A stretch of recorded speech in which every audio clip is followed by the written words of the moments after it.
Hello everyone, ఈరోజు మనం చాలా ఇంట్రెస్టింగ్ టాపిక్ మాట్లాడుకోబోతున్నాం. అదేంటంటే గోల్డ్ రేట్స్ ఎందుకు పెరుగుతున్నాయి అండ్ ఎందుకు పడిపోతున్నాయి, భవిష్యత్తులో గోల్డ్ అనేది ఒక అసెట్ లాగా కన్సిడర్ చేయవచ్చా అనేది ఈ వీడియోలో తెలుసుకుందాం. ముందుగా మనం గోల్డ్కి ఎంత ప్రియారిటీ ఇస్తామో మనందరికీ బాగా తెలుసు. పూర్వం నుంచి అండ్ మన రాజులు కూడా బంగారాన్ని బాగా అలంకరించుకుంటూ వస్తున్నారు. ఇది ఒక ఆభరణం లాగా చూస్తారు. సో ప్రపంచంలో ఉన్న బంగారానికి వెళ్ళా మన దగ్గరనే, ఇండియన్ ఉమెన్స్ దగ్గరనే సగం ఉంటుంది. ఈ వీడియోలో చూస్తే మీకు బాగా అర్థమవుతుంది. అన్ని దేశాలు కలిపితే 23,000 టన్స్ ఆఫ్ బంగారం ఉంది. బట్ మన ఇండియన్ ఉమెన్స్ దగ్గర మాత్రం 25,000 టన్స్ ఆఫ్ గోల్డ్ ఉంది. సో మనం ఎంత వాల్యూ ఇస్తున్నామో ఇక్కడనే మీకు అర్థమై ఉంటుంది. మ్యాటర్లోకి వస్తే బంగారం ధరలు అసలు ఎందుకు పెరుగుతున్నాయి?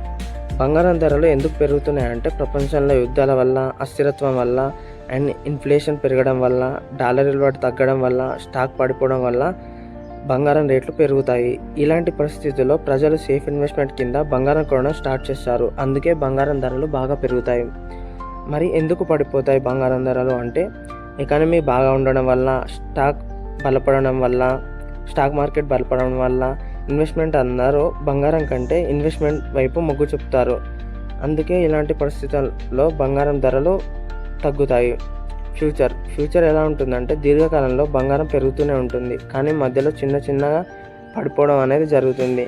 అంటే బంగారం అనేది ఒక సేఫ్ ఇన్వెస్ట్మెంట్, స్టేబుల్ ఇన్వెస్ట్మెంట్ అని చెప్పుకోవచ్చు. మీరు ఇన్వెస్ట్మెంట్ చేయాలనుకున్నప్పుడు ఒకేసారి కాకుండా కొంచెం ఇన్వెస్ట్ చేయడం మంచిది. చివరిగా బంగారం ధరలు మారడం నార్మల్, కానీ కన్ఫామ్గా మంచి పెట్టుబడి జరుగుతుంది. ఫ్యూచర్లో ఇది పెద్ద అసెట్ లాగా మనం భావించవచ్చు.